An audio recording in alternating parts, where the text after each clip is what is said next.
just going off of the first experience I had on my phone, this wasn't great, which is basically it. Fans are dying to know when you'll be making a return on Siege. Oh, yeah, okay.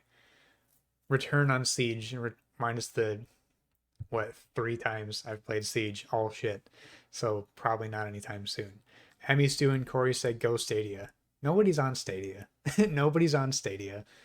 If I go on a Stadia tangent, either the president of Stadia or a bunch of the higher ups left like 6 to 9 months into the Stadia's lifespan, and now almost no games are releasing on Stadia anymore because their lineup, like 6 month whatever lineup, always looks really bare with like 6 games for that 6 month lineup anyway, and all their advertising is gone. I haven't seen anybody talk about Stadia.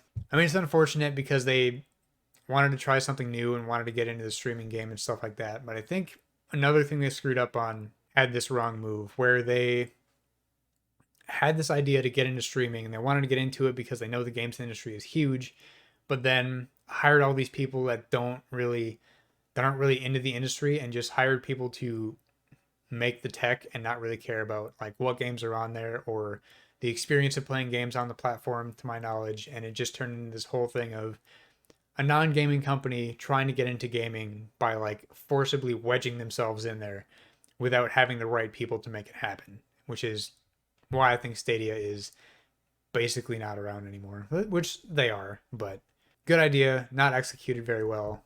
Oh yeah, there was also Stadia exclusive games, weren't there, that only released on Stadia? I don't remember anymore. Let me look this up. Stadia exclusive games that deserve a second chance on other platforms. And the headline of this article is Google Stadia was a failure. It says was, it doesn't even say is.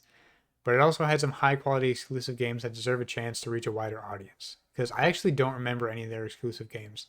They had this game called Get Packed. Yeah. For those unfamiliar with Get Packed, it's like a Stadia exclusive twist on the co-op puzzler Moving Out. Yeah, it already, like, the cover art looks like Moving Out, but with far more hilarious physics at work. Relatively positive reviews at the time of its release, and stands as one of the highest rated Stadia exclusive games to date, which I don't think is saying much. Kind of game that could really thrive on a more traditional console, where it may be a bit more convenient for people to get a couch co-op game going. Yeah, does Stadia even do like couch co-op? I don't think you can on there, which is just another L by Google Stadia. Guilt.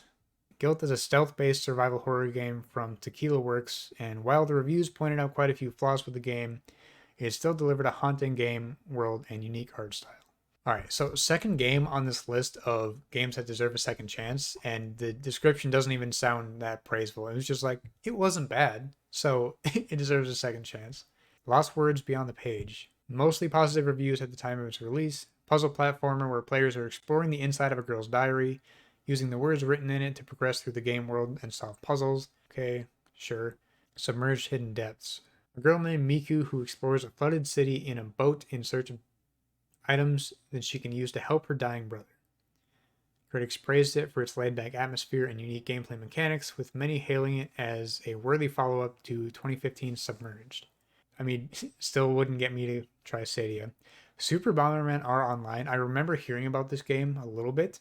The original is available on numerous platforms already, but this one is a Stadia exclusive and may very well be the best way to experience the game.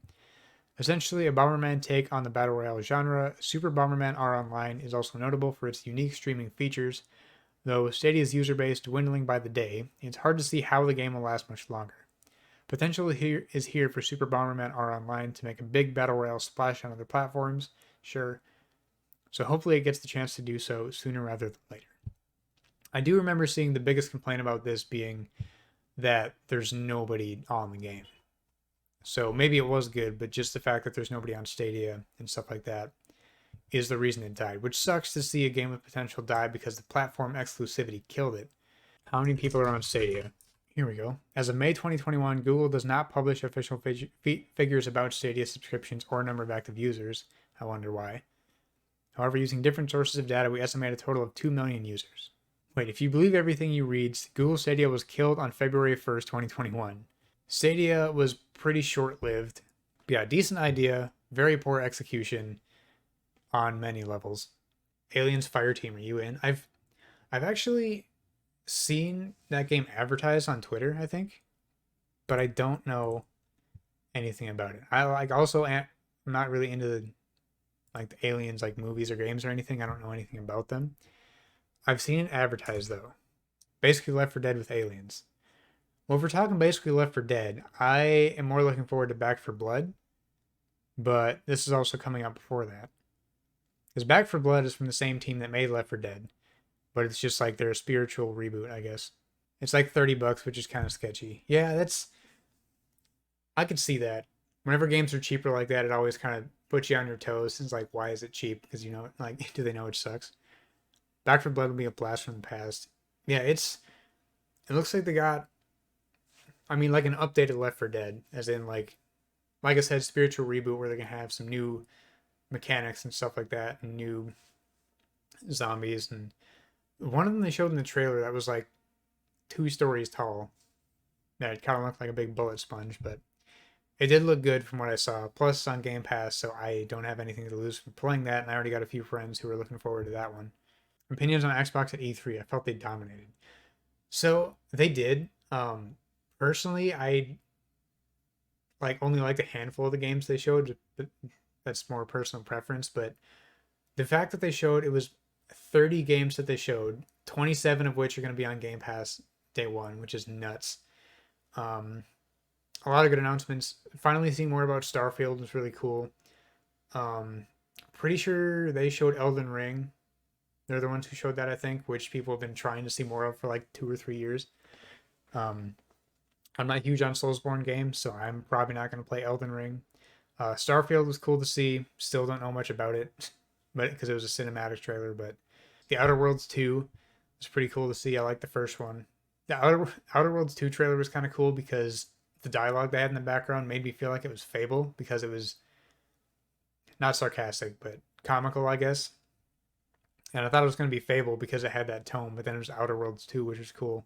See, the game they showed at the end, the vampire one, it was interesting to me that they ended with that because it didn't feel as as big to me as it probably did for other people because a lot of people were really hyped about it. I think Redfall it was called, but I wasn't a huge fan of it. I thought their one more thing at the end was going to be bigger. Um, Halo Infinite multiplayer was really cool to see. I like what they're showing with that. Oh, Forza Horizon 5. That was really cool. That looked really good. Because Horizon 3 was dope. Horizon 4 was great. Um, I I was curious what like partnership DLC they're gonna do with Horizon 5 because Horizon 3 had the Hot Wheels one, which I don't think they're ever gonna beat, and then Horizon 4 had Lego, which I didn't even touch because I wasn't into it. But it'll be interesting to see what partnered DLC they do with that one. Definitely gonna play that one. Halo Infinite, definitely gonna play that. Son of Soul 849, appreciate the follow. Age of Empires 4, not my thing. Not really into those games. Flight Simulator, I might try it out since it's coming to console. My PC, I don't think could really run it that well. How much did Roy pay to your OnlyFans to say my name on stream? More than I'm going to admit. Grow up. Psychonauts 2, I've seen a lot of hype about that game, but I've been meaning to try Psychonauts 2, or the first Psychonauts because it's also on Game Pass. It's okay, he reposts all your premium tier content on Reddit. I'm blocking you from my OnlyFans. Yeah, Psychonauts, the art style kind of just throws me off, which is like unfairly the main reason I don't really want to play it. The Ascent also looks really good, coming July 29th, I'm pretty sure. That one I'm definitely going to check out. Another like top down shooter RPG kind of thing. Cyberpunk vibe, I really dig that. Yakuza Like a Dragon, been meaning to do that.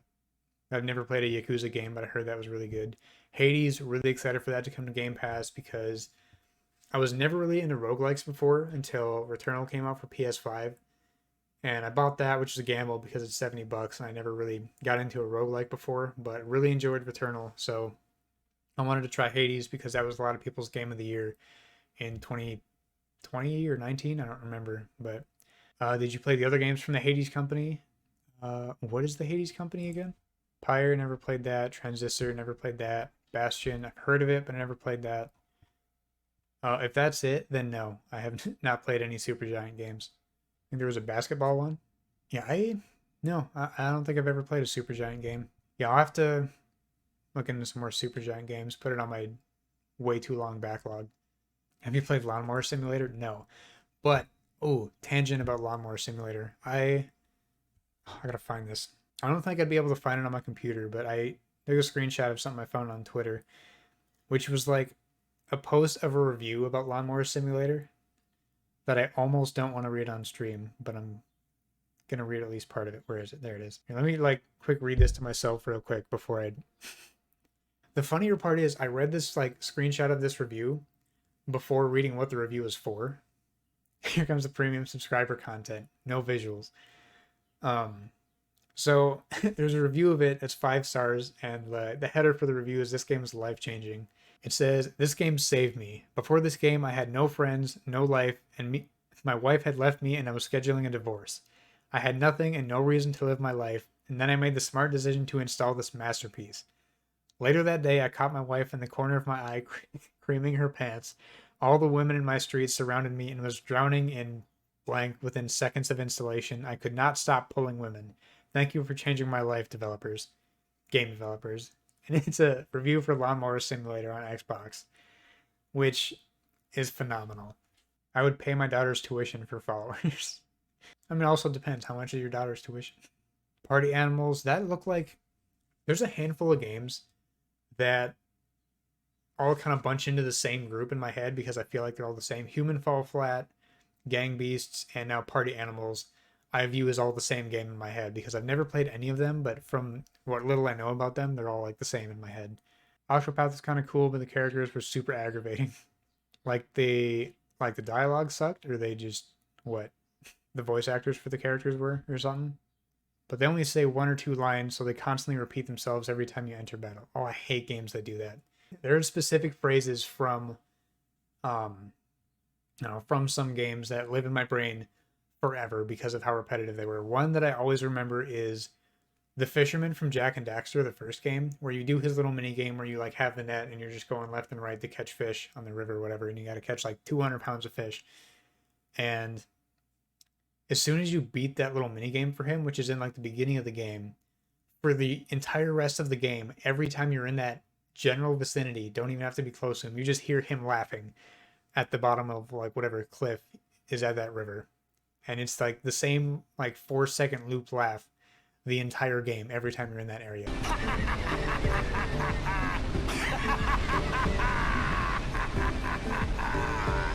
So that's one thing that is always in my head. And I never really got into the Zelda games, but like one of the most popular complaints of something like that in a game is the little thing flying around going, "Hey, listen." Okay, yeah, here we go. And then there was Starfield, which, I mean, still not knowing much about the game, I'm gonna play it because it's a new IP from Bethesda. Yeah, Redfall is that vampire one that I just wasn't really feeling for whatever reason. Open world co-op FPS kind of grabs my attention, but I guess I'm just not really into vampires. Yeah, that showcase was pretty good. I like overall, since there was a solid handful of games I wasn't really into, made me not really into the showcase. Like, just not think it was as great as a lot of other people said it was, which is fine. It's more of a personal preference thing for me. The fact that they had 30 games and 27 were on Game Pass is nuts. The people that still say like Game Pass sucks or Game Pass isn't a good deal, like how? Like there's plenty of people that like Game Pass isn't really their thing. They like to buy their games and stuff like that, or like they like to buy physical, or they just don't really like the games that are in there. That can still acknowledge that it's a good deal. Like especially with the amount of ways that you can not pay the full price every month. Because I did the thing, whenever that was, a couple years ago, maybe 3 years ago, I think, where you could pay the dollar for the trial of Game Pass, and it would convert the rest of your Xbox Live Gold membership into Game Pass Ultimate. So I pre-bought like 2 more years of Xbox Live Gold, which was like $120 total, and then paid the dollar, and then I had 3 years of Game Pass like that. So that was easy way to get a lot of Game Pass. And then my Series X, I got with the All Access. So I wanted to buy that Series X outright, but like when I got it, the only option was the All Access, so I just did it anyway. Where I pay monthly for that, but I also get Game Pass Ultimate for the 2 years I pay for that. So like my whole Game Pass subscription, like history plus future current subscription, is a total of like 5 years that I paid like $1 for the first one because it converted the rest of my gold membership, and then adding it on to my Series X, which I guess I'm still technically paying the full price monthly, I guess, but I was fine with it. I was gonna have Game Pass anyway because, like I said, Forza playing it, Halo playing it, Back for Blood, yes, like these maybe Ascent playing that, Hades definitely playing that, Yakuza Like a Dragon if I get to it. Oh, yeah, Starfield playing it, Redfall might try it out just because it's on Game Pass. There's so many games that I've only played because they're on Game Pass and would not have played otherwise. Like What Remains of Edith Finch, I only played because it was on Game Pass. Great game. Um, Other stuff like Dungeons and Dragons Dark Alliance, which came out late last month, June 22nd or whatever it was. Played that because it was on Game Pass. Had my fun with it, but I honestly don't know if I'm going to go back to it again. But I had my fun with it and I didn't have to pay for it. So yeah, Plague Tale Requiem, might get into that if I play Plague Tale Innocence again. Yeah, plus Plague Tale Innocence, played that because it was on Game Pass. Some other stuff like when I first started doing my YouTube channel, I was doing Let's Plays of games that were on Game Pass. When are we getting back to Sailing the Seas? I mean, probably soon, if possible. All right, I'll also pull this up before I get off because this reminded me of something. This was wild to me.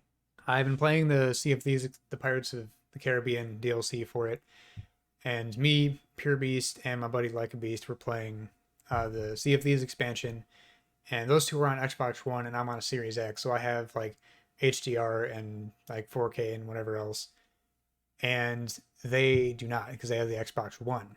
I did not realize it was going to look this different because I took a screenshot like towards the end of when we were playing, which is this. This is a screenshot I got on my Series X, which like the game looks really good on Series X. Sea of Thieves, for as cartoony as it is a very good looking game, specifically like the water and the lighting and stuff like that.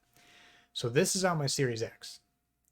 This is in the same little cutscene. He took it at like the same time that I did. The same thing in the background, same sun, same placement of the ship. This is on his Xbox One.